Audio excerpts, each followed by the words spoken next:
COVID-19 ತಡೆಗಟ್ಟೋದಕ್ಕೋಸ್ಕರ ಖಾಸಗಿ ಆಸ್ಪತ್ರೆಗಳು ಮತ್ತು ವೈದ್ಯರೊಂದಿಗೆ ಬಹಳ ಹೊತ್ತು ಚರ್ಚೆಗಳಾಯಿತು. ತಜ್ಞ ವೈದ್ಯರು ಅನೇಕ ಸಲಹೆಗಳನ್ನು ಕೊಟ್ಟಿದ್ದಾರೆ. ಆ ತಜ್ಞ ವೈದ್ಯರು ಕೊಟ್ಟಿರುವಂತಹ ಸಲಹೆಗಳನ್ನು ಗಂಭೀರವಾಗಿ ತಗೊಂಡು ಅದನ್ನು ಕಾರ್ಯರೂಪಕ್ಕೆ ತರಬೇಕು ಅನ್ನೋ ನಿರ್ಧಾರ ಮಾಡಿದ್ದೇವೆ. ಕೋವಿಡ್ ಸೋಂಕಿತರ ಸಂಪರ್ಕಕ್ಕೆ ಬಂದ ದೊಡ್ಡ ಸಂಖ್ಯೆಯ ಜನರನ್ನು ಕ್ವಾರಂಟೈನ್ನಲ್ಲಿ ಇಡುವುದೇ ದೊಡ್ಡ ಸವಾಲಾಗಿದೆ. ಫೀವರ್ ಕ್ಲಿನಿಕ್ಗಳನ್ನು ಸ್ಥಾಪಿಸಿ ಪ್ರಾಥಮಿಕ ಪರೀಕ್ಷೆ ನಡೆಸುವಂಥದ್ದು ಸೂಕ್ತ ಎಂಬ ಅಭಿಪ್ರಾಯ ವ್ಯಕ್ತಪಡಿಸಿದರು. 30 ಫೀವರ್ ಕ್ಲಿನಿಕ್ಸ್ಗಳನ್ನು ಸ್ಥಾಪಿಸಲಾಗುತ್ತೆ ಬೆಂಗಳೂರಿನಲ್ಲಿ. ಖಾಸಗಿ ಆಸ್ಪತ್ರೆಯಲ್ಲಿರುವವರು 50% ವೈದ್ಯರು ಮತ್ತು ಅವರ ಅರೆ ವೈದ್ಯಕೀಯ ಸಿಬ್ಬಂದಿ ಸೇವೆಯನ್ನು ಒದಗಿಸುವಂಥ ಭರವಸೆಯನ್ನು ನೀಡಿದ್ದಾರೆ. 100ಕ್ಕೂ ಹೆಚ್ಚು ವೆಂಟಿಲೇಟರ್ಗಳನ್ನು ಒದಗಿಸಲು ಮುಂದೆ ಬಂದಿದ್ದಾರೆ. ವಿಕ್ಟೋರಿಯಾ ಆಸ್ಪತ್ರೆಯಲ್ಲಿ 1200 ಹಾಸಿಗೆಗಳ ಪ್ರತ್ಯೇಕ ಬ್ಲಾಕ್ ಗುರುತಿಸುವ ಜೊತೆಗೆ ಖಾಸಗಿ ಆಸ್ಪತ್ರೆಯನ್ನು ಸಹ ಗುರುತಿಸಲು ಸಹಕರಿಸುವುದಾಗಿ ತಿಳಿಸಿದ್ದಾರೆ. ಜನರು ಪರಿಸ್ಥಿತಿಯ ಗಂಭೀರತೆಯನ್ನು ಅರಿತು ಮನೆಯಲ್ಲೇ ಇದ್ದು ಸೋಂಕು ಮುಕ್ತರಾಗಿರಿ ಎಂಬ ಘೋಷವಾಕ್ಯವನ್ನು ಪಾಲಿಸಬೇಕಾಗಿದೆ. ಕೋವಿಡ್-19 ತಡೆಯುವುದಕ್ಕೆ ಸರ್ಕಾರ ಖಾಸಗಿ ಸಹಭಾಗಿತ್ವವನ್ನು ಬಲಪಡಿಸಲು ತೀರ್ಮಾನಿಸಲಾಯಿತು. ಸರ್ಕಾರ ಕೋವಿಡ್-19 ತಡೆಯುವುದರೊಂದಿಗೆ ಸೋಂಕಿತರ ಚಿಕಿತ್ಸೆಗೂ ಪೂರ್ವ ಸಿದ್ಧತೆ ನಡೆಸ್ತಾ ಇದೆ. ಸರ್ಕಾರ ಜನರಿಗೆ ಸೋಂಕಿನ ಗಂಭೀರತೆಯನ್ನು ಅರಿವು ಮೂಡಿಸಲು ಸಹ ತೀರ್ಮಾನಿಸಿದೆ. ನಗರ ಪ್ರದೇಶದಲ್ಲಿ ವಾಸವಾಗಿರುವ ಜನರಿಗೆ ನಮ್ಮ ಕಳಕಳಿಯ ಮನವಿ, ದಯವಿಟ್ಟು ಇನ್ನು ಕೋವಿಡ್ ಸೋಂಕು ಮುಕ್ತವಾಗಿರುವ ಹಳ್ಳಿಗಳಿಗೆ ತೆರಳಬೇಡಿ. ಕೋವಿಡ್-19 ಹರಡುವುದನ್ನು ತಡೆಯಲು ಸರ್ಕಾರವನ್ನು ಸಹಕರಿಸಿ ಮನೆಯಿಂದ ಹೊರಬರಬೇಡಿ. ಬೆಂಗಳೂರಿನಲ್ಲಿ ಸ್ವಲ್ಪ ರಿಲ್ಯಾಕ್ಸ್ ಮಾಡೋದ್ರಿಂದ ಇವತ್ತು ಇಡೀ ಬೆಂಗಳೂರು ತುಂಬಿ ತುಳುಕ್ತಾ ಇರುವಂಥದ್ದನ್ನು ತಾವೆಲ್ಲ ಮಾಧ್ಯಮದ ಸ್ನೇಹಿತರು ಗಮನಿಸಿದ್ದೀರಾ. ಸೊ ನಿನ್ನೆಯ ರೀತಿಯಲ್ಲಿ ಯಾವ ರೀತಿ ಬಿಗಿ ಬಂದೋಬಸ್ತು ಮಾಡಬೇಕು ಅನ್ನೋದ್ರ ಬಗ್ಗೆ ಮತ್ತೆ ಚಿಂತನೆ ನಡೆದಿದೆ. ಸಾಯಂಕಾಲದೊಳಗೆ ಆ ಒಂದ್ರ ಬಗ್ಗೆ ತೀರ್ಮಾನವನ್ನು ನಾವು ತಗೊಳ್ತಾ ಇದ್ದೇವೆ. I requested the experts, doctors and private hospitals owners to serve the people through government. I told them that government is serious to implement all suggestions given by them to contain the virus. Our only worry is how to quarantine the large number of people who have come in contact with the disease. They suggested complete shutdown, suggested to start fever clinics. Here preliminary checkups will be done. 30 fever clinics will be started.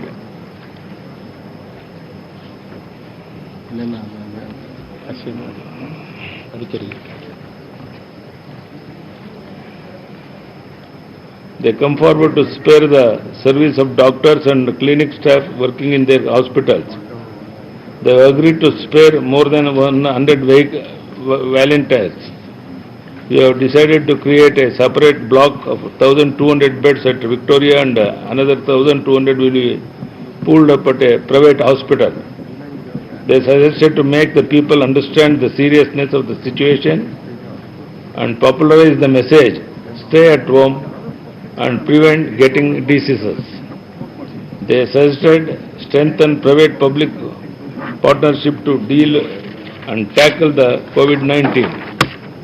Government is keen not only to tackle and prevent the spread of COVID-19, it is even serious to create infrastructure needed to treat the patients. Government has decided to make people to understand the seriousness of the pandemic. We have decided to purchase about 1,000 ventilators.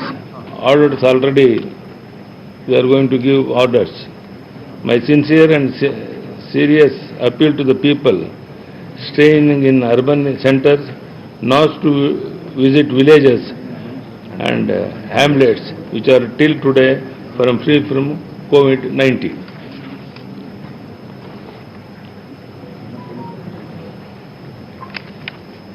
Quarantine ಮನೆಗಳಿಗೆ notify ಮಾಡ್ತೀವಿ ಅಂತ. Notify the quarantine houses with public notice.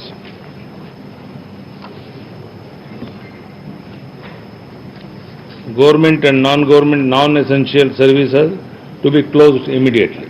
That's what we have given the instruction to the concerned authorities, and we are taking it up very seriously. Sir, common man is concerned, sir, there is a lot of apprehension in the minds of people. Yesterday, even after 5 p.m., after, universally people were ringing the bell across the country, people thought that it's over. Everyone's out of the street. Now, today morning as well, we're looking at a lot of people. Are you planning at an enforcement level to bring in talking to police to ensure that the people don't come in? Some non-essential shops too are open. So how are you going to tackle this? One more important question, sir. Day after this, for Yugadi, usually we have markets selling a lot of flowers, fruit, and the puja items. There as well, huge number of people queue up. How do you want to tackle this? We have discussed all the details today. We are going to take a decision in the evening. So I think in Bangalore it's very difficult to maintain this situation.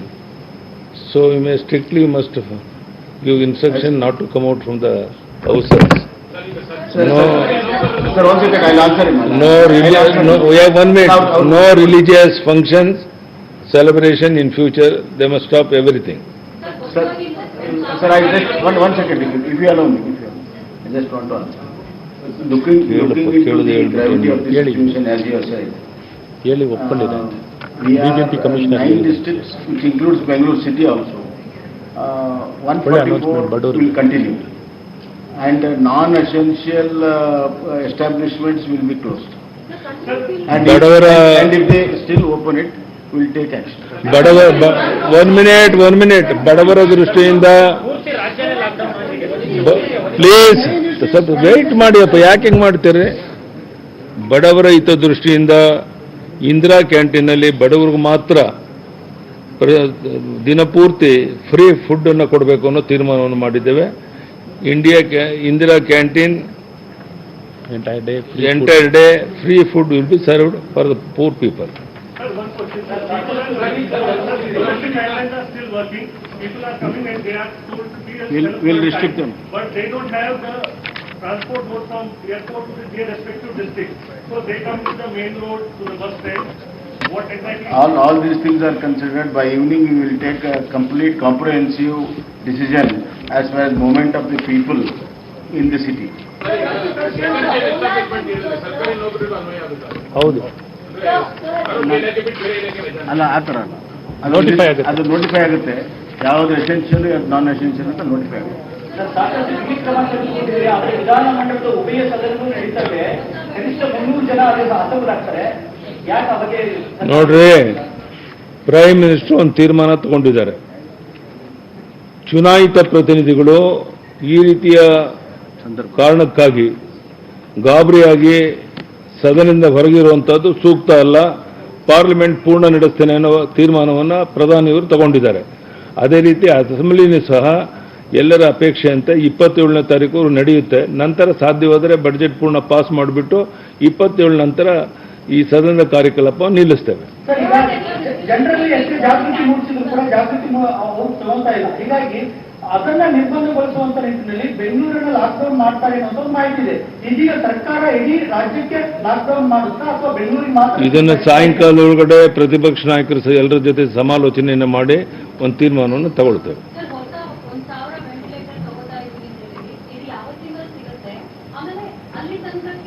ಎಲ್ಲ details ಹೇಳ್ತೇವೆ. Private ನಮ್ಮ doctors ಎಲ್ಲರೂ ಸಹ ಅವರು ಎಲ್ಲ ಕೊಡ್ತೇವೆ ಅಂತ ಒಪ್ಕೊಂಡಿದ್ದಾರೆ. ನಾವು ಆರ್ಡರ್ಸು ಪ್ಲೇಸ್ ಮಾಡಿದ್ದೇವೆ. ಆದಷ್ಟು ಬೇಗ ಅದಕ್ಕೆಲ್ಲ ವ್ಯವಸ್ಥೆ ಮಾಡ್ತೀವಿ.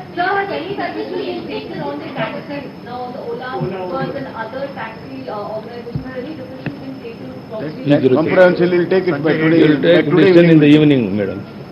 Give me time up to evening, 5 o'clock or 6 o'clock, we'll take decision. Thank you very much. Thank you very much.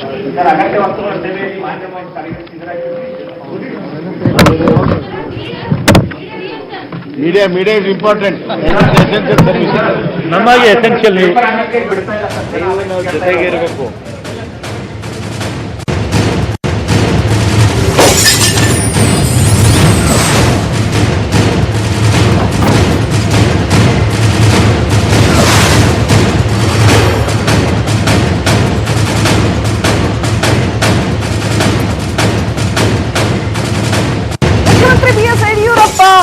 ಬಹಳ ಬಹಳ ಪ್ರಮುಖವಾದಂತ ಒಂದು ಪ್ರೆಸ್ ಮೀಟ್ ಕರೆದಿದ್ರು.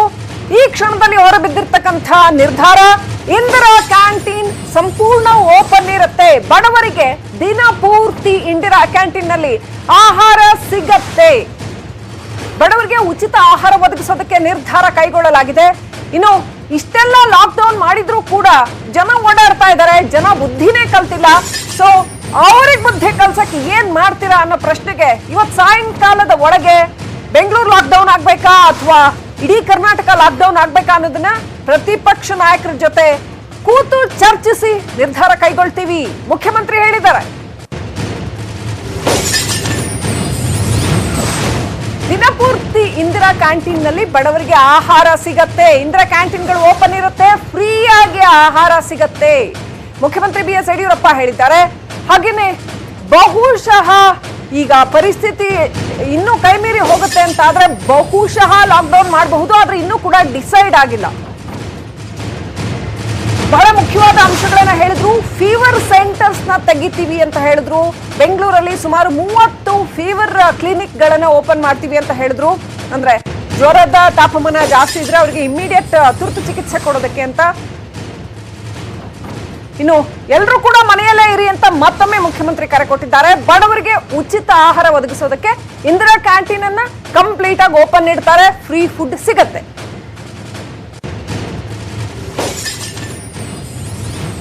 ದೃಷ್ಟಿಯಿಂದ ಇಂದಿರಾ ಕ್ಯಾಂಟೀನಲ್ಲಿ ಬಡವರಿಗೆ ಮಾತ್ರ ದಿನಪೂರ್ತಿ ಫ್ರೀ ಫುಡ್ ಅನ್ನು ಕೊಡಬೇಕು ಅನ್ನೋ ತೀರ್ಮಾನವನ್ನು ಮಾಡಿದ್ದೇವೆ. Indira canteen entire day free food will be served for the poor people.